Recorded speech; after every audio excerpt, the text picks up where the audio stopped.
देखो पत्थरबाज आए थे क्योंकि फंस ना जाए इसलिए बिना नंबर प्लेट की बाइक लेकर आए थे, गाड़ी लेकर आए थे। तो करोड़ों लोग संसद देखते हैं। अगर संसद में ये हाल है तो फिर गली मोहल्ले में क्या हाल होगा। अस्सलाम वालेकुम दोस्तों, मैं मोहम्मद हुसैन। दोस्तों आज इस वीडियो में आप लोगों के सामने बदलते भारत का कुछ तस्वीर रखूंगा। इसको देखकर आप लोग बताइएगा क्या ये पहले भी हो रहा था या फिर 2014 के बाद से ये चलता आ रहा है।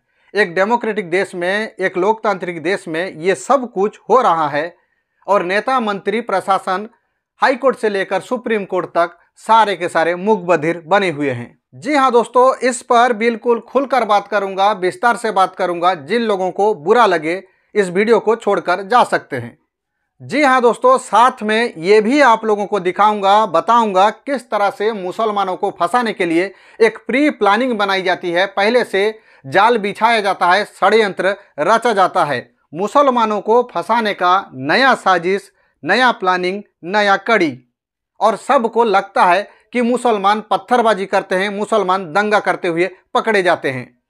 कैसे मुसलमानों को फंसाया जाता है, किस तरह से साजिश रची जाती है, किस तरह से मुसलमान कौम के नौजवानों को फंसाया जाता है, उसका एक झलक मैंने कल की वीडियो में बताया था। अगर आप लोगों ने उस वीडियो को नहीं देखा है तो पीछे जाकर देख सकते हैं। ऐसे भी आप लोग उस वीडियो को कैसे देख पाएंगे। मेरा छोटा मोटा चैनल है, 2-4 लोग ही देखते हैं। यूट्यूब आगे वीडियो को मेरा प्रमोट करता ही नहीं।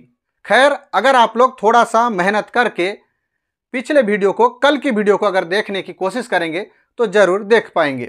खैर दोस्तों, पहले इसको देखिए कैसे मुसलमानों को फंसाया जाता है, कैसे मुसलमानों को फंसाने के लिए पहले से एक साजिश की जाती है, एक प्री प्लानिंग बनाई जाती है। ये हल्द्वानी की वीडियो फुटेज है, ज़रा इसको देखिए और समझने की कोशिश करिए कैसे मुसलमानों को फंसाया जाता है।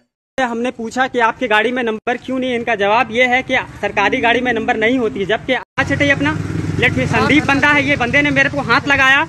मैंने इनको बताया कि पत्रकार है, उसके बाद भी ये बंदा मेरे को टच कर रहा है। मेरे फ़ोन को छीनने की कोशिश की इन्होंने और लाठी दिखा रहे हैं, ये लाठी दिखा रहे हैं। क्या आप पूछ सकते, देख सकते हैं गाड़ी में कोई नंबर नहीं है। अगर ये किसी को अरेस्ट करके ले जाते हैं तो क्या बताएगा कि कौन सी गाड़ी थी, कहाँ की गाड़ी थी। देख सकते हैं सर, 2 गाड़ी है। तो देखा दोस्तों, बिना नंबर प्लेट की मोटरसाइकिल, वो भी 2-2। अब आप लोग जरा सोच कर बताइए, अगर इसी मोटरसाइकिल को पुलिस वाले किसी गलत काम के लिए, इल्लीगल काम के लिए इस्तेमाल करें, उस दंगे में, उस भीड़ में पुलिस वाले अगर गलत तरीके से इस्तेमाल करना चाहें, कर पाएंगे या फिर नहीं। या तो फिर आप लोग ये बताइए, कोई दंगाई अगर इसका इस्तेमाल करना चाहे, इस्तेमाल कर सकते हैं या फिर नहीं। क्योंकि पहले से ही उस मोटरसाइकिल में कोई नंबर प्लेट रखा नहीं गया। और दूसरा, अगर कोई पुलिस वाला इल्लीगल तरीके से किसी को उठाकर ले जाना चाहे तो बड़े आसानी के साथ में उस मोटरसाइकिल में ले जा सकता है, क्योंकि उसका कोई रिकॉर्ड मेंटेन नहीं होगा, उस मोटरसाइकिल का कोई नंबर प्लेट है ही नहीं। और तीसरा, अगर किसी को फंसाना हो तो यही गाड़ी किसी के नाम पर चढ़ा दी जाएगी, किसी के सर पर चढ़ा दी जाएगी। जिसको फंसाना हो उसके सर पर चढ़ा दी जाएगी और बोला जाएगा, देखो पत्थरबाज आए थे क्योंकि फंस ना जाए इसलिए बिना नंबर प्लेट की बाइक लेकर आए थे, गाड़ी लेकर आए थे और पत्थर मारकर बड़े आसानी के साथ में निकल गए।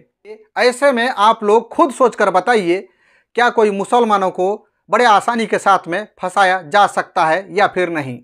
सोच कर देखिए, जब पुलिस वालों से ये पूछा जा रहा है आखिर आप लोगों के पास बिना नंबर प्लेट की मोटरसाइकिल क्यों है, वो भी 2-2, तो पुलिस वालों के पास जवाब होता है कि सरकारी गाड़ी में कोई नंबर प्लेट होता ही नहीं। चपरासी से लेकर नेता मंत्री तक हर किसी के गाड़ी पर नंबर प्लेट होना जरूरी है और होता भी है। और ऐसे में उस भीड़ में, उस दंगे में आप लोग खुद सोच कर देखिए, बिना नंबर प्लेट की मोटरसाइकिल हल्द्वानी में पुलिस वालों के पास क्या हो रहा था, उसका क्या इस्तेमाल की जा रही होगी। खैर दोस्तों, अब आप लोग इसको देखकर बताइए आखिर ये देश में चल क्या रहा है। 2014 के बाद से ये चलता आ रहा है या फिर 2014 से पहले भी ये हो रहा था। पहले जरा इसको देख लीजिए। वो हिंदू ही क्या जो अपना धर्म न पहचाने, भगवान श्री राम के दीवाने। क्या राजा क्या सिंहासन,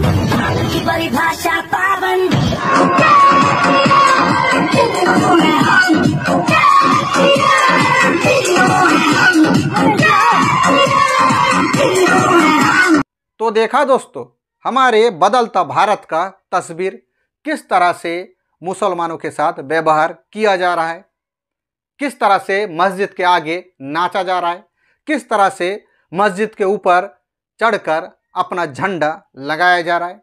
क्या ये पहले भी हो रहा था या फिर 2014 के बाद से ये चलता आ रहा है? आप लोग खुद सोचिए। एक लोकतांत्रिक देश में, डेमोक्रेटिक देश में इस तरह से सब कुछ हो रहा है और सारे के सारे मूक बधिर बने हुए हैं। नेता मंत्री से लेकर जज तक, हाई कोर्ट, सुप्रीम कोर्ट तक सारे के सारे चुप हैं।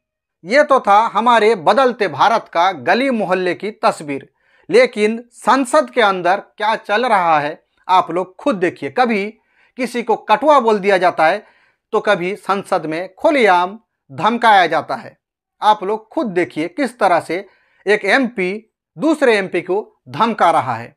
अभी मैंने एक ओवीसी जी को बोलते सुना कि पुरुषोत्तम मर्यादा राम जी के बारे में कि हम उनका आदर करते हैं, सत्कार करते हैं, सम्मान करते हैं। करना पड़ेगा, इस देश में रहना है तो जय श्री राम बोलना पड़ेगा।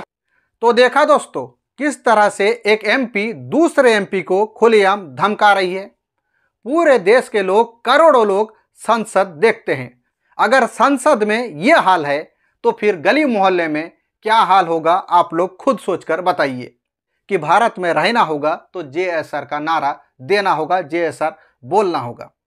तो आप लोग खुद सोचकर देखिए, एक लोकतांत्रिक देश में, डेमोक्रेटिक देश में ये सब हो रहा है और सारे के सारे मूक बधिर बने हुए हैं। और कुछ पत्रकार, कुछ गोदी मीडिया ये सवाल करते हैं कहाँ मुसलमानों के साथ जुल्म हो रहा है, कहाँ माइनॉरिटी के साथ में जुल्म हो रहा है। ये सब इनको दिखाई नहीं दे रहा है। खैर दोस्तों, यही था खबर। अगर आप लोगों को मेरा वीडियो अच्छा लगा हो तो मेरे चैनल को सब्सक्राइब कर लीजिएगा, वरना गाली देकर निकल जाइएगा। क्योंकि मैं हूं तो आखिर मुसलमान ही, और मुसलमानों को गाली देना एक आम सी बात हो गई है।